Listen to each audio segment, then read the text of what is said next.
What's up, everybody? It's Trey Smith, one half of the Blue Bloods College Game Time podcast. And today I want to talk about two teams that are absolutely lighting it up on the transfer portal recruiting trail. It's two teams that I think we really need to be keeping an eye on as we get into the 2022 season. But before I get into that, please hit subscribe. You are watching the Blue Bloods CGT, that's CGT for College Game Time channel, that drops fresh college sports content every single day, every single week. If we miss a day, we make up for it by dropping multiple videos the next day. It's just kind of how we roll. I'm one half of that. The other half is my co-host, Brandon Holmes. We also have a full-blown podcast. You can check the links underneath this video, but just hit subscribe.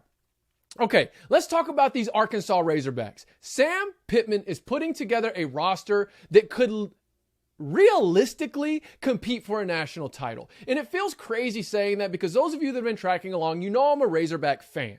And as a Razorback fan, I think back to the last regular season game of the 2011 season when we were facing the number 1 ranked LSU Tigers. We were number 3.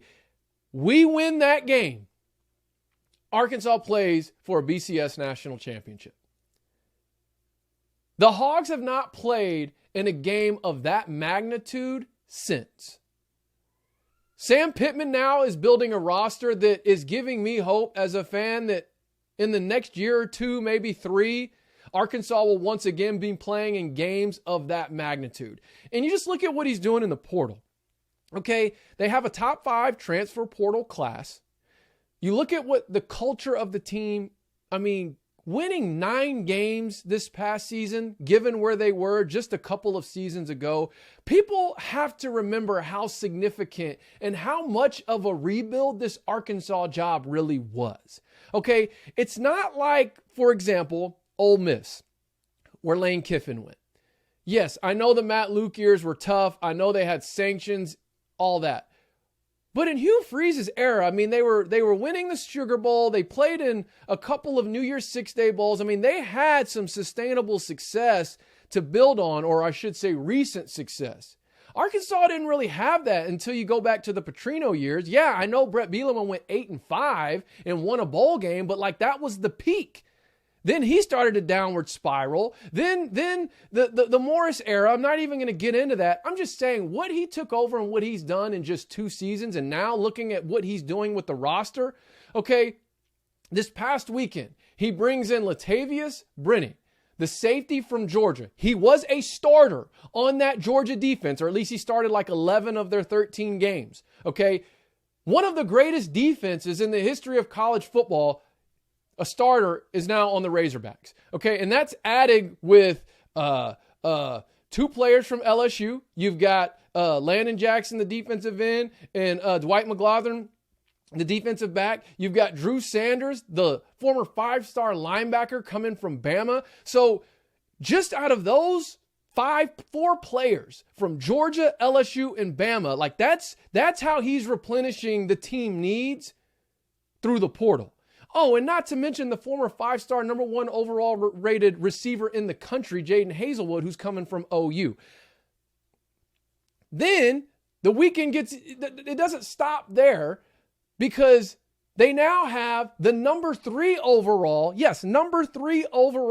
2023 recruiting class. They got the number 1 overall recruit from OU. I know that's probably not going to last, okay? I get it. It's super early. It's 2023. But just seeing Arkansas with a top 3 class, even if I don't care how early it is, it shows you what this staff is doing. It shows you what Coach Pittman is doing. Something special is building. Something special is brewing. He's not just hitting the transfer portal. He's hitting the recruiting trail. He's got this perfect storm of getting young guys in straight out of high school that are highly rated and highly talented, such as Rocket Sanders, such as AJ Green, such as Dominic Johnson, okay? And then combining it with these portal guys who are coming in able to make immediate impact, such as Ridgeway, such as Trey Williams, guys like that we saw on the defensive line this past year. Now he's already replenished all 3 levels of the defense through the portal with Power 5 teams, and not just any Power 5 teams. I'm talking Georgia, Bama, LSU, OU. He's going to powerhouse programs and are getting kids that are transferring out of these powerhouse programs. And I just think that's a team that we've got to keep an eye on. Obviously, I'm a fan. Obviously, I'm biased. And then the final thing on the little Razorback roundup here for the weekend is the fact that Pittman fires his D-line coach. Or at least that's what was reported. His D-line coach is no longer a part of the staff. And I don't want to get into who it was and why and all that. But the bottom line is, I think the message that Pittman is sending and has been sending since he's been on the Hill is that if you're not going to recruit well, you're not going to be at Arkansas very long. And that's another thing that's kind of refreshing to see. Not that I ever want to see someone lose their job and have to be on the job search or anything, but how many years did we have to watch what seemed like mediocre effort maybe or results out of assistant coaches on the staff, and the guy who was at the top of that chain didn't seem to do anything about it? And I'm saying not just the previous coach, but even the one before that. And Pittman's saying he did it last year. He's doing it this year. Look, if you're not going to recruit well, you're not going to be here. And he set that standard. He's sending that message and he's following through on it. And then finally, what I think is amazing, and I don't want to speak too soon, but it does appear that Pittman is going to keep both of his coordinators for a third straight season, with Briles turning down the Miami situation and then Odom just not really surfacing this cycle for any head coaching jobs, or even if he does, it's like it seems like there's no chance. Not that teams aren't going to try and pluck him away, but it does seem that both coordinators are going to remain at Arkansas for the third straight year. Go back and find the last time. You'd have to go back further than a decade to find when the Razorbacks had a coaching staff that had the same head coach and same coordinators for 3 straight seasons. Guys, that's continuity. That's what you need to build a winning program and a winning culture. So, team number 2 that I think we've got to keep an eye on. I've been talking about them. This isn't the first time I've talked about them. I mentioned it when they first made the coaching hire that they made, and that's none other than the USC Trojans, Lincoln Riley, out there on the West Coast. I said it. There's a video. If you scroll down this channel when he first got hired, exactly what I said he was going to do is what he's currently doing right now, which is 1, building a fence around Southern California, and 2, dipping into the transfer portal to replenish the roster to have a team that I believe will compete for a conference championship in 2022. And if they are undefeated going into the Notre Dame game, who I also think has a good chance of being an undefeated or one-loss team, they could be competing for a spot in the CFP in year 1 of the Lincoln Riley era. Now, we saw what Lincoln Riley did at OU.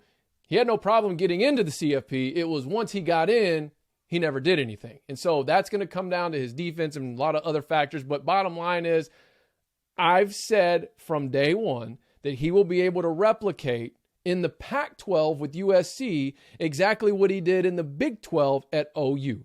Feel free to argue with me. I know a lot of OU fans are upset about that. Look, I have no dog in the fight with that. I still think Venables is going to do a phenomenal job at OU.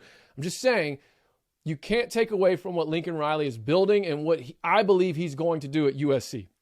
So here in this last week, he hit the portal. Obviously, the first big domino to fall was Mario Williams, the receiver from OU, true freshman that he coached this past season, who also a lot seem to believe the next one to follow is going to be Caleb Williams. I mean, that's the one that all eyes are on. And who knows, by the time this video drops, he may have already announced that, or by the time you're watching this video, he may have already announced that he's a Trojan. I think that's only a matter of time before that happens. But Mario Williams, and then he brings in Travis Dye, the running back from Oregon. On top of that, he brought in Jerry Rice's son, Brendan Rice, and Mekhi Blackman, both of them from Colorado. He brought in another running back from Stanford, and then he brought in a corner from OU, Latrell McCutcheon, who shout out Latrell McCutcheon. He was on Friday Night Tykes. That was my show several years ago. I wish they'd bring it back because I actually enjoyed watching it. But he was on that show as a kid. Now it makes me feel old because now he's a collegiate athlete transferring from OU to USC. So Lincoln Riley is already making noise. He's making moves. I think he's got the number 2 transfer portal class for this cycle. And everything's waiting right now on Caleb Williams. Will he be that last domino to fall that I believe will catapult USC into the conversation of being the favorite to win the Pac-12? They've got 3 games they have to win. Like, that's what I'm saying. Like, I'm saying it from a perspective of the Pac-12 isn't exactly the SEC West. It's not exactly murderer's row. I mean, he's got to play Utah. He's got to play Notre Dame, and he's got to play UCLA. And I say that because that's a rivalry game. But, like, those are the 3 games this next season that he has to win, okay? Oregon, the only way USC plays Oregon in 2022 is if it's in the Pac-12 championship.